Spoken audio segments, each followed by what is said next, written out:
हाल ही में आईटीसी से डीमर्ज होके ये कंपनी लिस्ट हुई थी और मुझे लगता है बहुत अच्छे लेवल्स पे, और जिस तरह से होटल्स के एवरेज जो रूम रेट्स है वो आ रहे हैं या इनके ऑक्यूपेंसी लेवल्स है, जिनमें जो वेडिंग सीजन है उसका भी एक अच्छा खासा कंट्रीब्यूशन में 9 से 12 मैंने बाइंग प्राइस 435 है, तो उसको रखना है क्या करना। और सेकंड के लिहाज से, और इस बीच हमारे कॉलर्स जुड़ना शुरू हो गए हैं। पहले कॉलर चंदप्पा हैं आंध्र प्रदेश से। चंदप्पा जी, पूछिए अपना सवाल। हाँ सर, नमस्ते sir.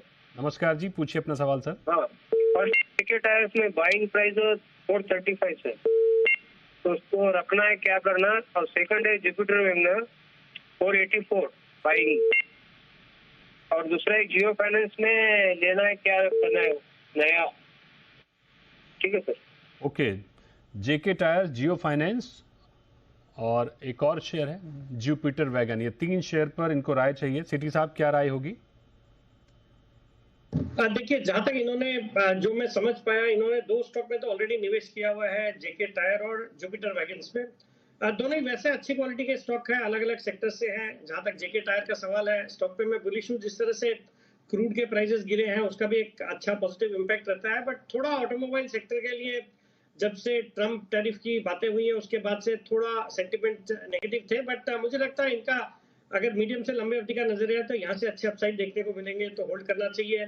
Same goes with Jupiter wagons, अच्छी क्वालिटी की कंपनी है। वैगन्स में एक लीडिंग कंपनी है, और जिस तरह से रेलवेज के वापस से ऑर्डर्स आने लगे हैं, मतलब आए दिन या रोज ही कुछ ना कुछ ऑर्डर्स रेलवे कंपनीज को मिलते रहते हैं। मुझे लगता है ये स्टॉक भी जो अपने हाइट से अच्छा खासा करेक्टेड है, यहाँ पे होल्ड करने की सलाह है। मुझे लगता है बिल्कुल बने रहिए, हालांकि नुकसान में है, बट अगर समय देंगे तो इनके नुकसान की भरपाई डेफिनेटली हो सकती है। और जहां तक जियो फाइनेंस में फ्रेश इन्वेस्टमेंट की बात है, मुझे लगता है करंट लेवल्स पे डेफिनेटली खरीदारी की जा सकती है। मुझे ये स्टॉक अच्छा लगता है, जिस तरह से एक तो जो लेवल्स है वो काफी अच्छे हैं, और बाकी रिलायंस ग्रुप की कंपनी है और फाइनेंशियल बीएफएसआई जो सेगमेंट है वो पूरा ही अच्छा लगता है। तो जियो फाइनेंस में करंट लेवल्स पे खरीदारी करने की सलाह है। अगले कॉलर मनोज हमारे साथ जुड़ गए हैं बेंगलोर से। पूछिए मनोज अपना सवाल। हाँ जी सर, मेरे पास टीटागढ़ का है, जेके टायर है और आईएनडी होटल्स है, और मेरा व्यू 1 साल का है। तो इसका स्कोप क्या है और कब तक हमें होल्ड करना चाहिए इसे? बताइए सेठी सर। नहीं, जहां तक अगेन टीटागढ़ वैगन्स का सवाल है, टीटागढ़ रेल सिस्टम एक लीडिंग कंपनी है फ्रॉम द रेलवे सेक्टर, और जैसे मैं अभी थोड़ी देर पहले जुपिटर वैगन्स के बारे में बात कर रहा था, टीटागढ़ पे भी मैं बुलिश हूँ। एक बेहतरीन क्वालिटी कंपनी है, स्टॉक अपने हाइट से भी अच्छा खासा करेक्टेड है, तो इन लेवल्स पे बने रहने की सलाह है। आने वाले दिनों में मुझे लगता है पूरा सेक्टर अच्छा करेगा, और अब वैल्यूएशंस भी काफी ठीक हो गए हैं, पहले काफी एक्सपेंसिव थे, तो होल्ड करना चाहिए।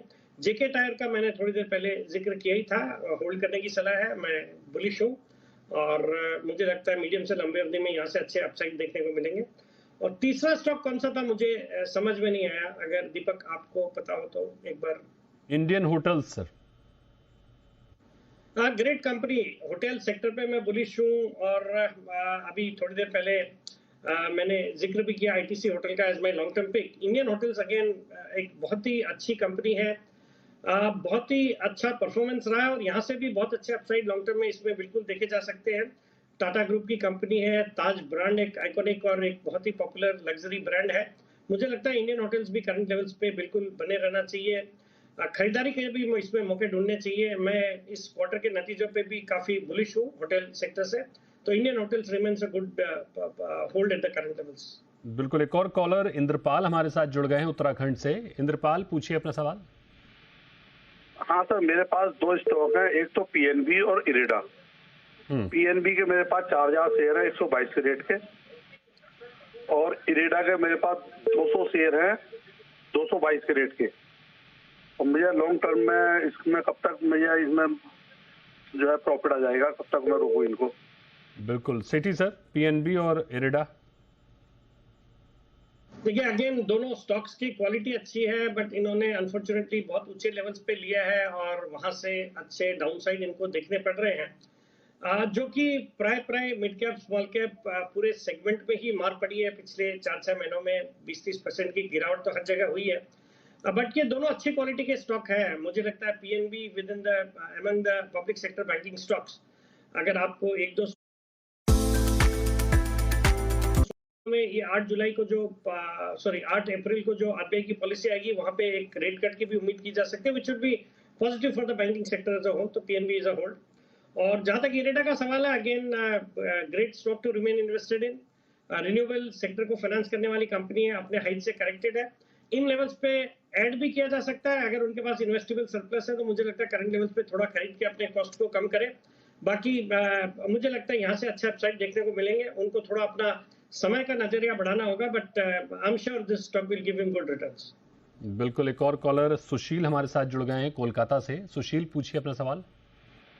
नमस्कार सर, मेरा 3 क्वेश्चन पर सवाल है। मेरे पास केएनआर कंस्ट्रक्शन है 300 के भाव पर, और एलिकॉन इंजीनियर्स है मेरे पास 600 के भाव पर। और सर अभी यदि किसी को कुछ निवेश करना हो, कौन से सेक्टर पर सर की जल्दी से मुनाफा मिल जाएगा? और सर सेठी साहब को राम राम। केएनआर कंस्ट्रक्शन और एक और क्या बताया आपने? एक बताया Elecon engineers. Okay, Elecon. Okay, क्या राय रहेगी सेठी सर? सुशील जी, राम राम आपको। बाकी देखिए, स्टॉक तो दोनों ही आपने अच्छे लिए हुए हैं। केएनआर कंस्ट्रक्शन सेक्टर्स भी अलग अलग है, और इन लेवल से तो मैं बुलिश हूँ। मुझे ओवरऑल बाजार ही यहाँ पे अब अच्छा लगता है। मतलब जो हमने रिसेंटली डाउनसाइड देखे या जो बॉटम देखा, वो मुझे लगता है जल्दी से ब्रीच नहीं होगा। बाकी कल की जो अनसर्टेनिटी है, एक बार निकल जाती है तो उसके बाद मुझे लगता है बाजार में एक अच्छी तेजी बन सकती है, अनलेस कि बहुत ही कुछ खराब अनाउंसमेंट्स आते हैं ट्रम्प की तरफ से। तो केएनआर कंस्ट्रक्शन होल्ड करना है, एलिकॉन इंजीनियरिंग होल्ड करना है।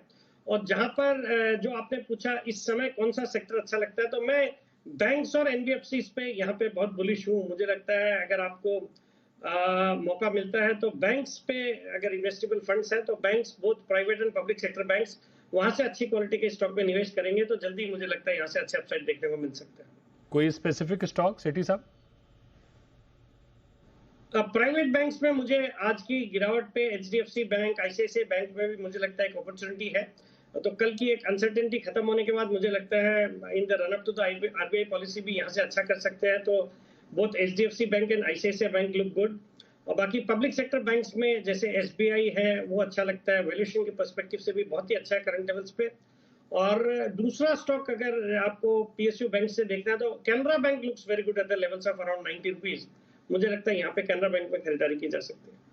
कैनरा बैंक और एचडीएफसी, आईसीआईसीआई में खरीदारी की राय है। और अगले कॉलर आकाश हमारे साथ जुड़ गए हैं यूपी से। आकाश, पूछिए अपना सवाल। नमस्ते सर। नमस्ते सेठी साहब। सर मेरा सवाल तांडा प्लेटफॉर्म पे है और टाटा टेक पे है। तांडा प्लेटफॉर्म पे मेरे पास करीब 515 शेयर हैं, ये करीब 635 के रेट से, और टाटा टेक 400 शेयर हैं 832 के रेट से। मुझे सर लॉन्ग टर्म व्यू था मेरा, मुझे इस पे व्यू जानना था। बताइए सेठी सर। नहीं, अगेन दोनों स्टॉक्स अच्छी क्वालिटी के हैं, आपने ऊंचे लेवल्स पे लिए हैं, नुकसान पे बैठे हैं। और मुझे लगता है अगर आपके पास इन्वेस्टेबल सरप्लस फंड है तो करंट लेवल पे इन दोनों स्टॉक में थोड़ा ऐड किया जा सकता है। टांडा भी एक यूनिक कंपनी है, मैसेजिंग सर्विसेज में है, और वहाँ पे हमने बहुत अच्छे अपसाइड देखे, बट वहाँ से करेक्शन भी अच्छा खासा आया। बट इन लेवल्स से अच्छे अपसाइड आ सकते हैं, तो करंट लेवल्स पे इस पे ऐड किया जा सकता है। और Tata technologies again Tata group की एक बहुत ही बेहतरीन क्वालिटी कंपनी है, जो ऑटो सेक्टर को कैटर करती है, ऑटो सेक्टर के लिए डिजाइनिंग वगैरह का काम करती है। मुझे लगता है इसमें भी गिरावट के बाद एक अच्छा मौका है जहां पे इसमें फ्रेश इन्वेस्टमेंट या निवेश भी किया जा सकता है। और बाकी आपके पास है तो होल्ड करिए और समय दीजिए, मुझे लगता है अच्छे अपसाइड इसमें देखने को मिल सकते हैं। राकेश हमारे साथ जुड़ गए हैं कोलकाता से। राकेश, पूछिए अपना सवाल। नमस्कार सर। नमस्कार जी। हमारे पास सेनको गोल्ड है सर 150 शेयर 474 के रेट से है सर, क्या करें? इसका रेट काफी गिरा हुआ है। शेयर का नाम एक बार फिर से बताइए। सेनको गोल्ड। सेनको गोल्ड, बताइए सेठी सर। नहीं, अगेन देखिए, सेक्टर अच्छा है। जिस तरह से गोल्ड के प्राइसेस भी आसमान छू रहे हैं, सेक्टर पे एक अच्छी तेजी बननी चाहिए। बट हमने देखा कुछ एक कंपनीज सेक्टर की जिनमें कुछ थोड़े कॉर्पोरेट गवर्नेंस के इश्यूज के कारण हमने पूरे सेक्टर में एक अच्छी खासी पिटाई देखी है। बट ये स्टॉक मुझे लगता है करंट लेवल्स पे होल्ड करना चाहिए, यहाँ से अच्छे अपसाइड आ सकते हैं। तो it be hold at the current levels. बिल्कुल होल्ड करने की राय है सेनको गोल्ड को। एक और कॉलर नितिन हमारे साथ जुड़ गए हैं दिल्ली से। नितिन, पूछिए अपना सवाल। सर नमस्कार। सेठी साहब नमस्कार। सेठी साहब, एक चीज कहना चाहूंगा मैं आपसे, आपकी स्माइल बड़ी प्यारी है और मैं आपको बहुत बड़ा एसी हूँ। फैन तो लोग होते हैं, मैं एसी हूँ। क्या बात है, पूछिए सर सवाल अपना। हाँ सर, जोमेटो शेयर है मेरे पास 150 शेयर है 233 खरीद से। सुजलॉन है 350 शेयर 70 रुपए खरीद से। और BSE शेयर है मेरे पास 4,000 की खरीद से। बताइए सेठी सर, जोमेटो BSE। देखिए, जोमेटो, सुजलॉन, BSE, पहले तो आपको धन्यवाद फॉर योर नाइस कमेंट्स।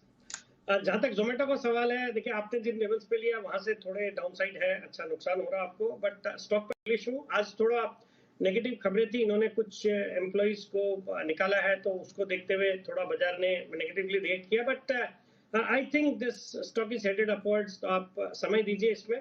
मेरा इसमें साल डेढ़ साल में 300 350 का टारगेट है, तो डेफिनेटली आपको मुनाफा होगा, तो होल्ड करिए। जहां तक सुजलॉन का सवाल है, again I remain pretty bullish on this stock. आज थोड़ा नेगेटिव न्यूज इसमें भी थी, कुछ इनके दो जो ऑर्डर्स है वो कैंसिल हुए थे, तो उसके कारण से हमने थोड़ा दबाव देखा है, बट इन लेवल्स पे ये स्टॉक भी अच्छा लगता है। अगर आपको चाहिए तो थोड़ा बहुत और फ्रेश इन्वेस्टमेंट कर सकते हैं। रिन्यूएबल एनर्जी, खास करके विंड एनर्जी का एक अच्छा प्ले है, तो सुजलॉन लुक्स गुड। और BSE अगेन आपने अच्छे लेवल्स पे इसको लिया है, और पिछले वीक में बहुत अच्छी तेजी बनी जब से वो NSE से क्लैरिफिकेशन आया जो सेटलमेंट डे को लेके, तो उसके बाद से हमने BSE में तेजी देखी, और अभी इन्होंने बोनस भी अनाउंस किया है 1 पे 2 शेयर का। मुझे लगता है इस पे तो आपको कुछ चिंता नहीं करनी चाहिए, और डेफिनेटली बने रहना चाहिए, यहाँ से और अपसाइड देखने को मिल सकते हैं। एक और कॉलर विप्लव हमारे साथ जुड़ गए हैं आसाम से। विप्लव, पूछिए अपना सवाल। Hello sir. हाय, पूछिए सर सवाल। मेरा था आपका पावर ग्रिड, विप्रो और इरकॉन। विप्रो और इरकॉन, बताइए सेठी सर क्या राय होगी? Power grid, Wipro, IRCON. Again fundamentally तीनों स्टॉक्स अच्छे हैं, तो पावर ग्रिड और सेक्टर्स भी सब अलग अलग है। पावर ग्रिड पे बुलिश हूँ, जो भी पावर से रिलेटेड जो भी स्टॉक्स है अच्छे लगते हैं, और ये तो भारत की एक लीडिंग ट्रांसमिशन वाली कंपनी है जिनके पास बहुत डेफिनेटली बड़ी अपॉर्चुनिटी है, तो power grid looks good. IRCON again, जैसे मैं रेलवे सेक्टर पे बात कर रहा था, सभी स्टॉक्स पिटे हुए हैं, अच्छे लेवल्स पे है। रेलवे जो सेक्टर है वो वापस से परफॉर्म करना चाहिए, और अब थोड़ा स्टेबल भी हो गया। आज की मार्केट में भी इस सेक्टर ने एक रेजिलियंस दिखाया है। मुझे लगता है इरकॉन वगैरह जैसी कंपनी को रेगुलर इंटरवल्स पे बड़े बड़े ऑर्डर्स भी मिल रहे हैं, तो you should continue to hold.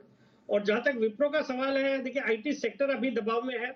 एक बार कल ट्रंप की तरफ से भी जो टैरिफ का अनाउंसमेंट आता है उसमें क्या रहता है, उसको देख के जो US की इकोनॉमी पे भी डिपेंडेंट रहते हैं IT स्टॉक्स। बाकी Wipro with in large cap IT stock valuation के लिहाज से सबसे सस्ता है, और यहाँ पे होल्ड करना चाहिए। एक बहुत ही दमदार अच्छी फंडामेंटली अच्छी कंपनी है। थोड़ा समय गलत चल रहा है इन पूरे स्टॉक्स के साथ, बट आई थिंक अगर आप लॉन्ग टर्म निवेशक हैं तो इसमें बिल्कुल बने रहना चाहिए। यहाँ से अच्छा upside over the period of time मुझे लगता है बिल्कुल आएंगे इसमें। अगले कॉलर धन सिंह जुड़ गए हमारे साथ उत्तराखंड से। धन सिंह जी, पूछिए अपना सवाल। सर नमस्कार। नमस्कार जी। सर मुझे 4 स्टॉक के बारे में पता चाहिए। बताइए सर। बजाज हाउसिंग फाइनेंस 130 की खरीद है सर, लॉन्ग टर्म व्यू, और 100 शेयर है जी। और BEL है 250 शेयर, 272 की खरीद है। ओके। तीसरा विमल है सर, BEML 3000 की खरीद है सर, इसमें भी लॉन्ग टर्म व्यू। चौथा है CDSL। हाँ सर। बिल्कुल। सेठी सर, थोड़ा शॉर्ट में चाहेंगे जवाब चारों शेयर पर। अगेन धन सिंह जी को थोड़ा तो बधाई के भी पात्र हैं इस बाजार में। इनके स्टॉक्स इनके खरीद भाव से ऊपर भी है, कुछ BEL BML वगैरह। मुझे लगता है चारों ही स्टॉक अच्छी क्वालिटी के स्टॉक है और डाइवर्सिफाइड भी है। Bajaj housing finance fundamentally great stock and I think one should continue to hold. BEL BML CDSL सब में होल्ड की सलाह है, और मुझे लगता है डेफिनेटली इन स्टॉक्स में बने रहिए और समय दीजिए। Over a longer period of time मुझे लगता है अच्छे रिटर्न्स बनेंगे।